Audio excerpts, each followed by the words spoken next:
தமிழக மக்கள் அனைவருக்கும் வணக்கம்.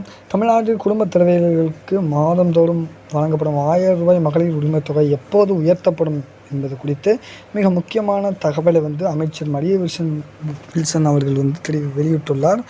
ஸோ அதன்படி இது தொடர்பான செய்தியாளர்கள் அளித்த பிரத்யேக பேட்டியில் மகளிர் உரிமைத் தொகை 2500 உயர்த்துவது குறித்து அரசு தீவிரமாக பரிசீலித்து வருவதாகவும் இதற்கான அறிவிப்பு விரைவில் வெளியாகும் எனவும் அவர் உறுதிபட தெரிவித்துள்ளார். தேர்தல் வாக்குறுதியின் போது அறிவித்தபடி மகளிர் உரிமைத் தொகையை படிப்படியாக உயர்த்த அரசு திட்டமிட்டுள்ளது. தற்போது நிதி நிலைமையை கருத்தில் கொண்டு இந்த உயர்விற்கான நிதி ஆதாரங்களை அரசு கண்டறிந்து வருகிறது. இது குறித்து பேசிய அமைச்சர், மாநிலத்தின் ஜிஎஸ்டி வசூல் மற்றும் பத்திரப்பதிவுத்துறை உள்ளிட்ட முக்கிய துறைகளில் மேற்கொள்ளப்படும் வரி விதிப்பு மாற்றங்கள் மற்றும் சீர்திருத்தங்கள் மூலம் அரசின் வருவாயை கணிசமாக அதிகப்படுத்தியுள்ளதாக குறிப்பிட்டார். இவ்வாறு பல்வேறு துறைகளின் மூலம் கிடைக்கும் கூடுதல் வருவாயை கொண்டே மகளிர் உரிமைத் தொகை 2500 உயர்த்துவதற்கான நிதி சுமைகளை அரசு சமாளிக்கும் என்றும் அமைச்சர் மரிய வில்சன் அவர்கள் தெரிவித்துள்ளனர்.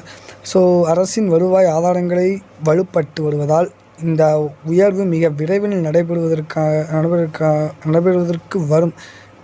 நடைமுறைக்கு வரும். குடும்பத் தலைவிகள் யாரும் கவலைப்பட தேவையில்லை என்றும் அவர் நம்பிக்கை தெரிவித்துள்ளார். அமைச்சரின் இந்த அதிரடி அறிவிப்பு தமிழகம் முழுவதும் உள்ள கோடிக்கணக்கான மகளிர் உரிமைத் தொகை பயனாளர்கள் மத்தியில் பெரும் மகிழ்ச்சியையும் எதிர்பார்ப்பையும் ஏற்படுத்தியுள்ளது.